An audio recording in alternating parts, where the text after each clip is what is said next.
G'day and welcome to episode 18. And today, Kate and I on Mastering Your Life with Tim and Kate are talking about what to do when you get injured. We're going to be sharing some of our own stories and exploring them. And also we thought of a better title about 30 seconds ago, which is exploring, which is really what this is about. Hey, Kate. Absolutely. We like to change things at the last minute. Why not? Pull the trigger. Yeah, because it's not just about, when we were talking about it before we went on, injury is such a, a lot of people experience these, but it was really about change and what, that impact can have, and being, that adversity to think differently about things that happen in our life, right? So, yeah, that's what we kind of came up with, didn't we? So, yeah. Let's get started into it, hey? So, you got a really amazing story around injury and, how that actually changed your life. So do you want to tell us, about, I love hearing this story, Tim, because it's just such an amazing thing. And just remember, if you jump on, make sure you, interact with us, ask us any questions. We'd love to, get you involved in today. Hashtag replay if you rewatch, and, ask us any questions. But, tell us about your experience. How many years ago was it? Yeah, so 2012 was where we did it. But to give you some context, the story starts back in 2011, and joined the Create PT Wealth program and learned how to run a business. And I was a struggling personal trainer, and then from there started to get some things together and learned some marketing, some sales, and learned how to essentially run a business. And then started getting really busy, which is cool. But this to provide some context, sort of mid to the end of 2011, Full Your Body Fitness really started to take off. And then 2012 hits, right? January now, it's fishing season for personal trainers in January, right? It's one of the biggest months of the year, for us, with biggest targets, get as many new members as possible. We start changing lives from day one. People are inspired, they're excited. So this started off this journey in 2011 where, as a solo personal trainer, I got up to 41-hour mobile personal training sessions per week. So put that in context, that's essentially 6 days a week minimum, with 14 to 16 hours of work a day. By the time you run the business, you do the marketing, you do the sales, you do the admin, you do the personal training sessions, and we're doing good, right? We're doing good. Yeah. On a Sunday. And to fast forward 2011, it comes to December 2nd, 2012, and I ended up going on this retreat, right, with Create PT Wealth. And at that point, I'd had 6 days off for the year. So from January 1 to all the way through to December 2, we'd had 6 days off. Anyway, we go in and we do this retreat, right? And we talk about having breakthroughs of retreats. It's all about personal development. We're getting into it and changing my mindset. And I'm like, I made 2 promises, Kate. I made 2 promises on this retreat. Number one was, when I get back, I'm going to have a break. All right? 2, take some time out of being in the business to work on the business. So we fly back from Bali. I think it was on the 5th. And that night, we do the red-eye flight, so really tiring, all that sort of stuff. Anyway, I sleep most of the day, and I get up, and on the 6th, then we got basketball practice that night. And during all this, I was playing semi-professional basketball as well. So we're getting pumped up. We're in pre-season mode, so we're getting geared up. Anyway, I'm like, you know what? I'm feeling good. I'm going to go to practice, And we get 45 minutes into practice, and we're doing this drill, and it's a box-out drill. We're all in a circle. And I'm, feeling good. I'm light on my feet. Get around my defender, run into the middle of the circle, grab the ball, and our 100-kilo small forward dives on the same ball, lands my foot, dislocates my ankle, and snaps my fib. So this served 2 purposes, right? This put me, not only could I not work, but I couldn't walk for 4 months, couldn't drive. So essentially, I then could not operate in the business, which was great because I had to work on the business. And basketball is your life, right, as well? Like, apart from your business and your family and your kids and everything, basketball is so much to you, isn't it? It's the hobby. We spent $17,000 in building a basketball court in the backyard this year. To give you some context, it means more to me than my car, that basketball ring out there. So it's a big deal. So we lost the basketball, we lost the business, and essentially almost everything, as we went in there. But I got my 2 wishes, right? I got my break. It just came to the broken leg. So be careful what you wish for. And number 2 is time off, right? And talk about PD on steroids, because everything starts to happen. So after a month or two, you start to run out of money and you don't have to facilitate clients. I didn't have any team members or anything at the time. So everything revolved around you, didn't it? The business revolved around you. Like if you weren't working, nothing was going to happen. So it was not the greatest setup, right? Exactly right. So even though we had this awesome concept, we were working really hard. And I say we because that's what we were taught to do, right? Come and join all of us, but it wasn't all of us. It was me. Lucky I had an amazing community which still stands strong today. And some of those clients are actually still with us from that 2012 incident, which is really cool. But, essentially everything's put on hold, right, while we do that. And there's a cool part of this where after a month and a half of, getting really down and really frustrated and working through medication and different surgeries to put everything back together. I got to a stage where I was 4 weeks out from our third missed mortgage repayment, which at the time, that's a big deal, right? The banks don't like it. So I was at a stage where I had to borrow money off my family as well. So the only time I had to do that, so I borrowed money off mum and dad, borrowed a couple of $1,000s of my little sister. He was only like, I think 17 or 18 at the time, right? I'm going to borrow money off her just to get a mortgage repayment up. And obviously we're at the stage now where we've got to rebuild the business. Sure. Yeah. So we're getting that part down, and then obviously from there we started to build a team and we got trainers in and all that sort of stuff. And I was really, really lucky with the crew. The first crew we had, we got 4 amazing trainers in 6 months, and they did a phenomenal job. And the success story on the business side is we rebuilt the business to 4 times what I had it at in 12 months. It did phenomenally well after that. Yeah. Which was cool. But the other part of it was I physically rehabilitate myself to get back to basketball, right? So we've gone broken, dislocated leg in the start of preseason. So everyone else is going through a full preseason. I'm on crutches. I remember going to the Tough Mudder event in January in 35, 36 degree heat, trying to get around the course. And I was the one who fell asleep on the way home because I was in the spectator track. But, in terms of other than the business lessons and the personal development stuff, it taught me that if you really focus on something, you can really achieve anything, right? You can really work on something and you can really create whatever you want or need to, but you've got to apply the right amount of attention to it. And I actually got back to playing Big V basketball that season as well. So I got back into the team. I got back on the court. Played a couple of good games actually towards the end of the season, which I was really happy with as well. Yeah. Wow. So couldn't walk for 4 months back to semi-professional basketball, and I didn't get the preseason. And how do you think, what was your tips on, being where you're at, not thinking you were going to make it that season, to what did you do and what advice did you get to help you to get, and what frame of mind were you in to get you back on the court so quickly like that? Yeah, perfect. So I think one thing at the very start is I had one that I wanted to do, and I was not the end of me, right? I'd worked so hard on everything basketball related for so long, there was no way that this was going to stop me. So, the first bit of advice is if you want to work around injury, you've got to accept the fact that you've got it, and then you've got to make sure that it's not going to be the reason that you don't get done what you need to do, yeah? And I've never been so diligent with anything in my life, Kate. But I did 4 months of rehab and perfect, right? Absolutely perfect. I didn't miss a day. 4 months, it was phenomenal. And that's the so thing. That really helps. And you go. I don't know if I think you're frozen on me, Tim. Can you hear me okay?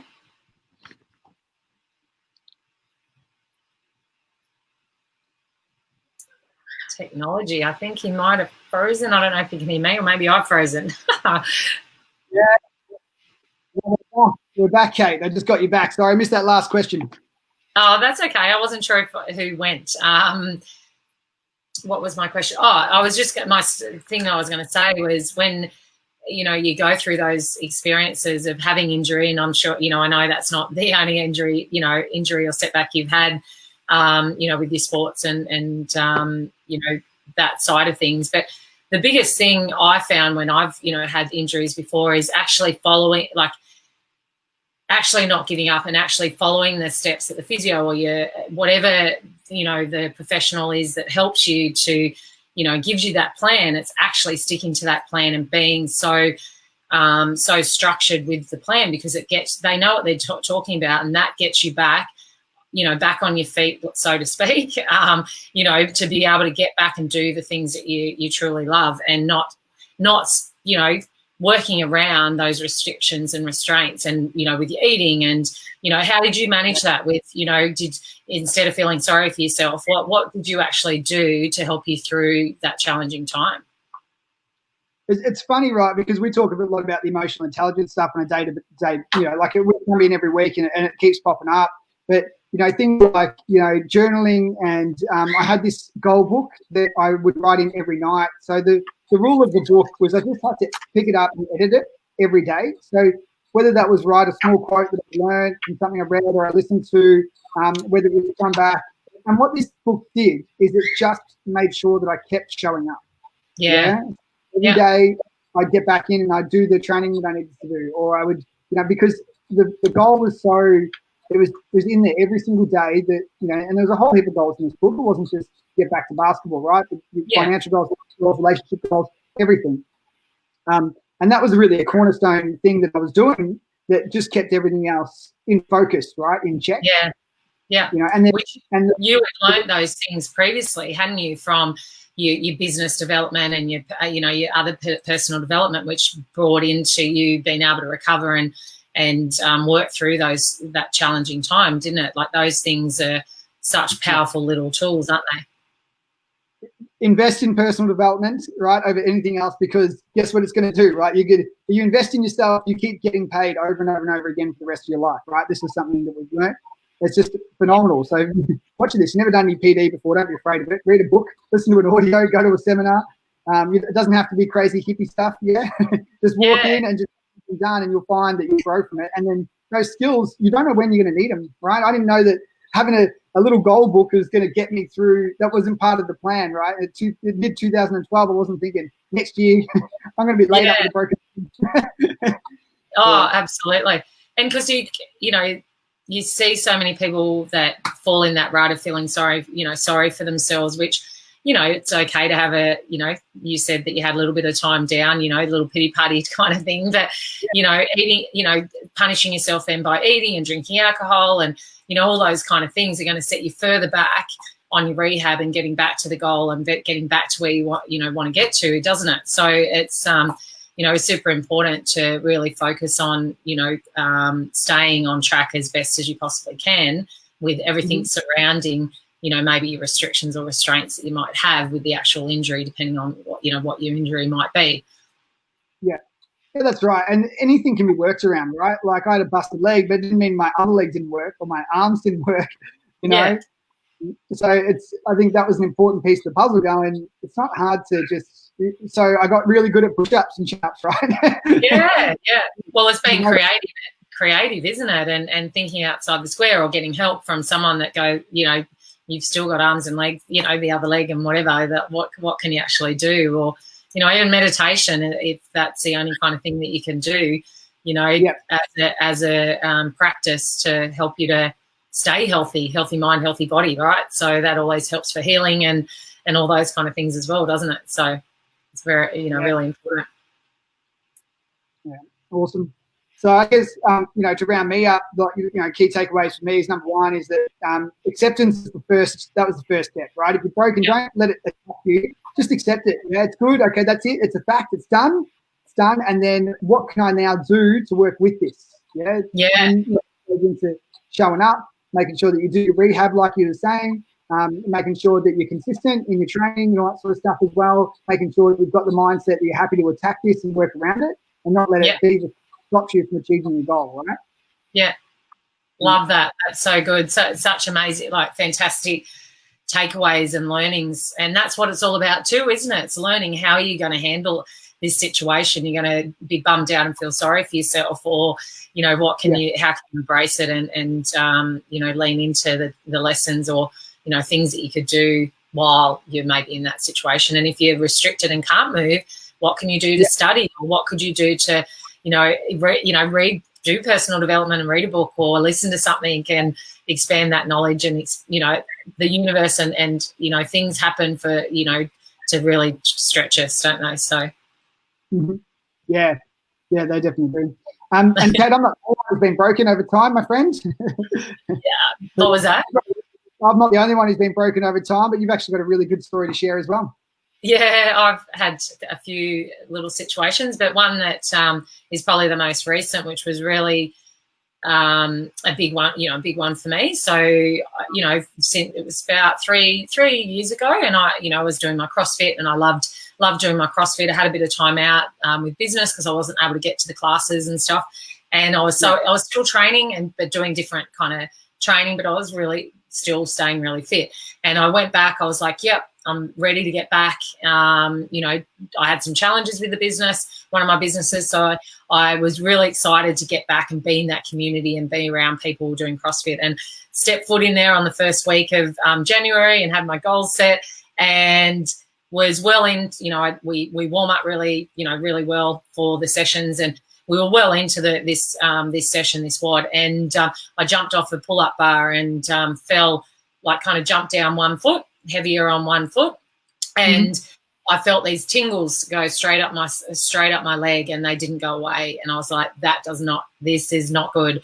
And I'd actually, because I've got a high arch in my foot, I actually tore the top and bottom of my foot. I had a collapse in my foot.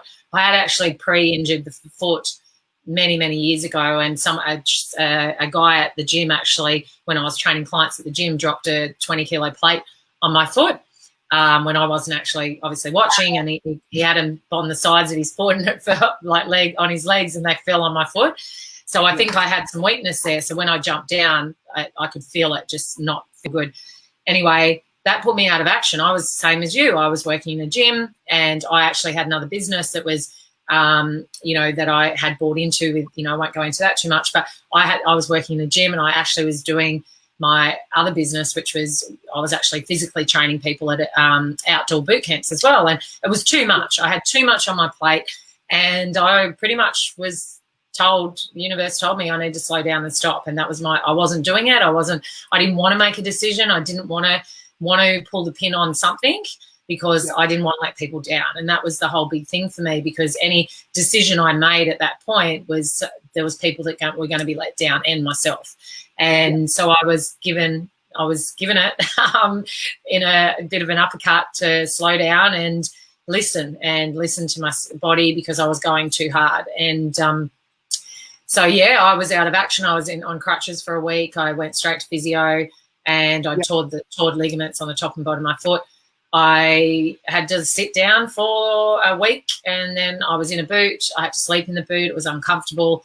And I was like, you know, only that I had done all this personal development prior, I was in quite a good frame of mind leading into it. Yes, I felt sorry for myself for a bit of period of time there, which is totally fine. Like, I had my pity party, was like, poor me kind of, you know, but it didn't last for long. And I was like, okay, what am I going to learn from this? What is the experience that I'm having here? What am I learning about myself and learning about, you know, things around me? And then I made some really, you know, big decisions that needed to be made, and they weren't as bad as the stories that I had, you know, that you make up in your mind. And, you know, I made those decisions, and they were the best, you know, decisions I could have made.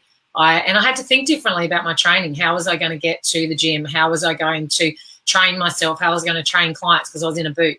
And, you know, I still was able to train, and I actually was really fit throughout that process, because I listened, I followed every step of my rehab, that my physio, whenever I trusted and believed in my physio and my trainer, and you know, they told me what to do, and I did it whether I wanted to or not. And that was the biggest thing for me, you know, when I had the right physio who told me what to do, and I was back training and, you know, being able to do the things that I wanted to do. Yep, I had a fair bit of rehab that I had to do, because it went in different, you know, moved up from my leg to my knee to my hips and my back, you know, throughout that process, which was challenging. But I had to think differently. I had to, you know, really take things back to slow things down, and I think that was a big thing for me to learn how, you know, that lots of people have injuries and lots of people have to work around these things. So how was I going to be able to help other people to be able to work through these things and know that you can still do it yeah, maybe you won't be able to do it at the capacity or the, you know, intensity, but my training got better, my movements even improved, my strength even improved over time, because I actually had to slow down and stop. Because when we get better and better and better, and we improve and get stronger and stronger, sometimes we don't slow down to do the basics and the foundations, and we can lose some of that or not improve on it. So it was good for me to come back, and then you advance even further.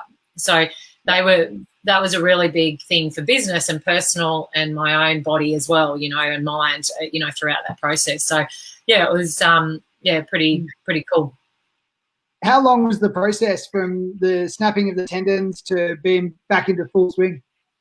So the first stage was after the boot was off, 8 weeks. I had the boot off and on, and like I had to put plates. I had to put plates on my underneath my foot to level out my hips, because I knew my hips were out of, you know, alignment because of the thickness of the, you know, the boot and all that kind of stuff. But 8 weeks, but that wasn't, you know, I was doing, you know, I had to modify certain things.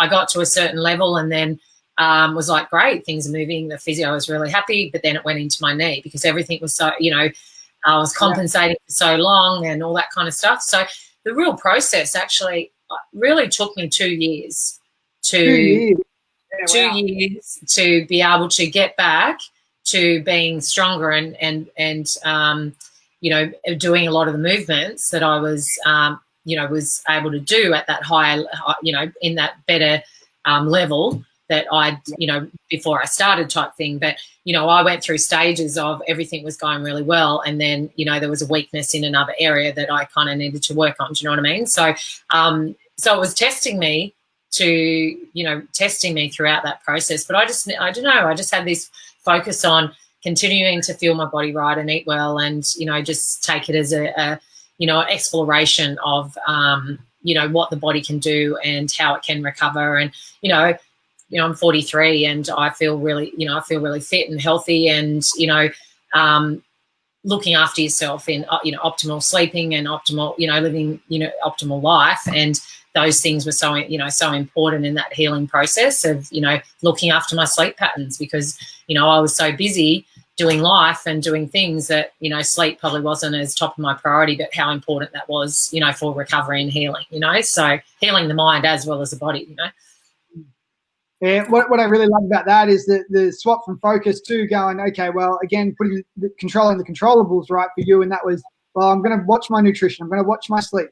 You know, we see so many people, they'll go down with an injury, and then the first thing they do is, because they're down and frustrated, whatever, they'll emotionally eat, and they'll go into the junk food or whatever, and then they put on the weight, or they'll have some form of relapse.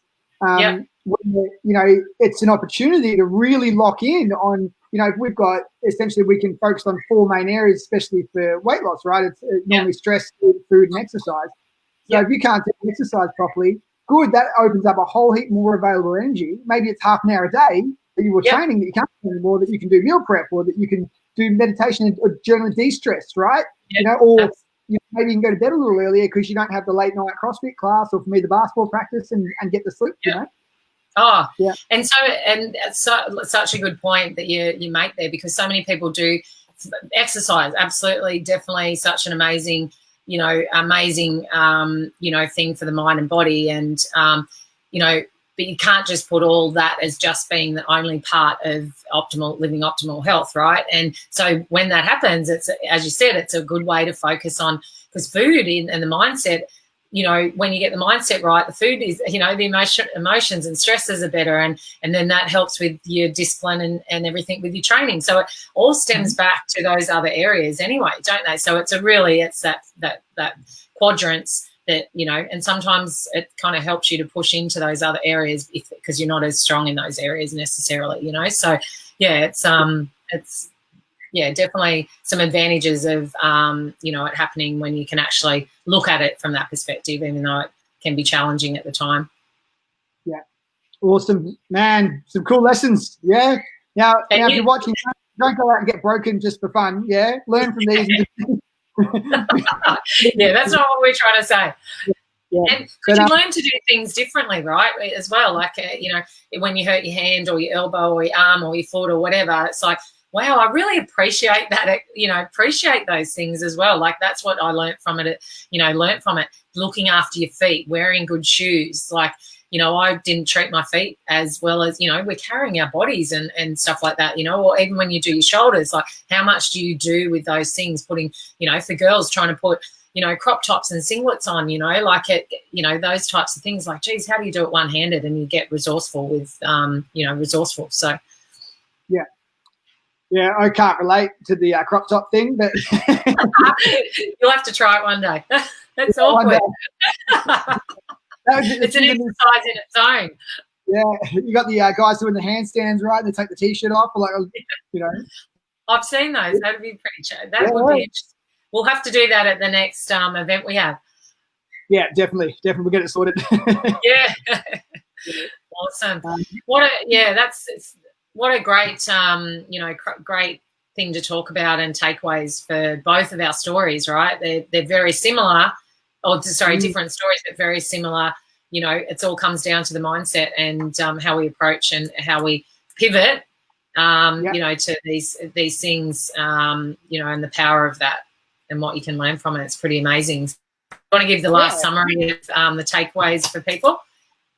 Yeah, definitely. So, you know, like from both Kate and I's journey, pulling from both here is, you know, number one, stay focused on the path and do whatever you need to do to make that happen, whether that's following the advice of the physio or making sure you're a good trainer or someone that can work for you on a physical level. Understand there's more than one quadrant when it comes to your health, and that you can then reallocate the resources into, you know, nutrition or sleep or stress or whatever that needs to be as well. You know, the other thing too is have the mindset of acceptance of whatever it is that's happened, so that you can move forward with it.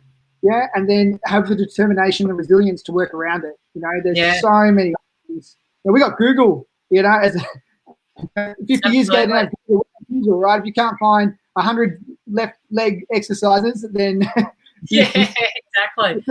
For your free time, now you can't drive or go anywhere. You know? Yeah, and so, it's you know, it's asking for help too. Like what's you know, asking people around you to be able to help you, or looking at ways how you can get your groceries done by doing it online and all those kind of things. It challenges you to do things a little bit differently, you know. So yeah, a lot to learn from it, but I don't wish it upon anyone. But if you are in that situation, there's so many adults that do go through injuries, and we see it all the time in what we do, don't we? And you're not alone.